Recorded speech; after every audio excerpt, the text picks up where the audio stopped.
Love action drama Prakashan പറക്കട്ടെ എന്നീ ചിത്രങ്ങൾക്ക് ശേഷം ധ്യാൻ ശ്രീനിവാസൻ തിരക്കഥയെഴുതിയ ചിത്രമാണ് ആപ്പ് കൈസേ ഹോ.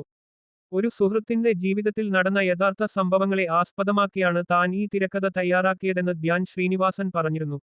ഒരു ചെറുപ്പക്കാരന്റെ ബാച്ചിലർ പാർട്ടിക്കിടെ നടക്കുന്ന ചില സംഭവങ്ങൾ അയാളുടെ ജീവിതം തന്നെ മാറ്റിമറിക്കുന്ന കഥ പറയുന്ന ചിത്രം യുവതലമുറ ഉറപ്പായും കണ്ടിരിക്കേണ്ട ചിത്രമാണ്.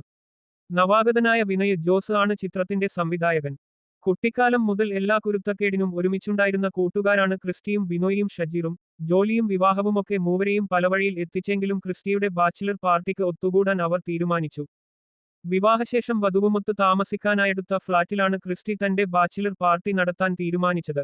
വീണ്ടും ഒരുമിച്ചുകൂടിയപ്പോൾ കൂട്ടുകാർ തങ്ങളുടെ യഥാർത്ഥ സ്വഭാവം പുറത്തെടുത്തു. വെള്ളമടിയും സിഗരറ്റ് വലിയും ഡ്രഗ്സും എല്ലാം കൂടി സമനില തെറ്റിച്ച ഏതോ ദുർബല നിമിഷത്തിൽ ക്രിസ്റ്റി അറിയാതെ ഷജീറും ബിനോയും ആഘോഷം കൊഴുപ്പിക്കാൻ രണ്ടു പെൺകുട്ടികളെ കൂടി ഫ്ളാറ്റിലെത്തിച്ചു. അവിടെ നിന്ന് ക്രിസ്റ്റിയുടെയും കൂട്ടുകാരുടെയും ജീവിതം ഗതിമാറി ഒഴുകിത്തുടങ്ങി. ക്രിസ്റ്റി എന്ന ചെറുപ്പക്കാരനായി അഭിനയിച്ചത് ധ്യാൻ ശ്രീനിവാസനാണ്. കോമഡി സീനുകൾ കൈകാര്യം ചെയ്യുന്നതിൽ ധ്യാനിന് ഒരു പ്രത്യേക കഴിവുണ്ട്. നടൻ മുകേഷിന്റെ മകനായ ദിവ്യദർശൻ, അവതാരകനായ ജീവ എന്നിവരാണ് ക്രിസ്റ്റിയുടെ കൂട്ടുകാരായി അഭിനയിച്ചത്. രമേശ് പിഷാരടിയും അജു വർഗീസും വളരെ പ്രധാനപ്പെട്ട രണ്ടു കഥാപാത്രങ്ങളായി എത്തുന്നുണ്ട്. അനാരോഗ്യങ്ങൾ അലട്ടിക്കൊണ്ടിരിക്കുന്ന സാക്ഷാൽ ശ്രീനിവാസൻ ഒരു സീനിൽ പ്രത്യക്ഷപ്പെട്ടത് പ്രേക്ഷകരിൽ ഗൃഹാതുരതയുണർത്തി. സൈജു കുറുപ്പും നടൻ സുധീഷും പ്രധാനപ്പെട്ട മാറ്റുരണ്ടു വേഷങ്ങളിലെത്തുന്നു.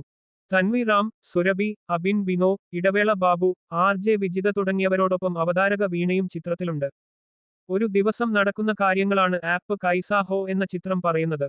ഒരു സുഹൃത്തിനുണ്ടായ അനുഭവം തിരക്കഥയാക്കി എന്നാണ് തിരക്കഥയെക്കുറിച്ച് ധ്യാൻ ശ്രീനിവാസൻ പറഞ്ഞത്. യുവതലമുറയുടെ ആഘോഷവും പാർട്ടികളും അതിരുകടക്കുമ്പോൾ ജീവിതം കൂടി കൈവിട്ടുപോകാൻ സാധ്യതയുണ്ട് എന്നൊരു വലിയ വിഷയം നർമ്മത്തിന്റെ മേമ്പൊടിയോടെ ധ്യാൻ ശ്രീനിവാസൻ പ്രേക്ഷകരിലെത്തിക്കുന്നു. ഒപ്പം നമ്മുടെ നിയമസംവിധാനങ്ങൾ എത്രമാത്രം അഴിമതി നിറഞ്ഞതാണെന്നതിന്റെ നേർക്കാഴ്ച കൂടിയാണ് ചിത്രം നൽകുന്നത്. സാമൂഹിക പ്രാധാന്യമുള്ള തിരക്കഥ ഗൗരവമൊട്ടും ചോരാത്ത രീതിയിൽ ഒരു ചലച്ചിത്രാവിഷ്കാരമാക്കാൻ തന്റെ ആദ്യ ചിത്രത്തിലൂടെ വിനയ് ജോസ് എന്ന സംവിധായകന് കഴിഞ്ഞിട്ടുണ്ട്. യുവത്വത്തിന്റെ ആഘോഷത്തിമിർപ്പും വേഗവും മനോഹരമായി ഫ്രെയിമിലാക്കാൻ അഖിൽ ജോർജിന്റെ ക്യാമറയ്ക്കായി. ഡാൻ വിൻസെന്റും ആനന്ദ് മധുസൂദനനുമാണ് ചിത്രത്തിനായി സംഗീതമൊരുക്കിയത്. മദ്യത്തിലും മയക്കുമരുന്നിലും സ്ത്രീവിഷയത്തിലും അടിമപ്പെടുന്ന യുവതലമുറയുടെ ജീവിതത്തിലേക്ക് വെളിച്ചം വീശുന്ന സിനിമയാണ് ആപ്പ് കൈസാ ഹോ. കൂട്ടുകാർ ഒത്തുകൂടുമ്പോൾ ചെയ്യുന്ന ചില ചെറിയ തെറ്റുകൾ ജീവിതത്തെ ഒന്നാകെ മാറ്റിമറിച്ചേക്കാം എന്നൊരു ഗുണപാഠം കൂടി ചിത്രം യുവതലമുറക്ക് സമ്മാനിക്കുന്നുണ്ട്.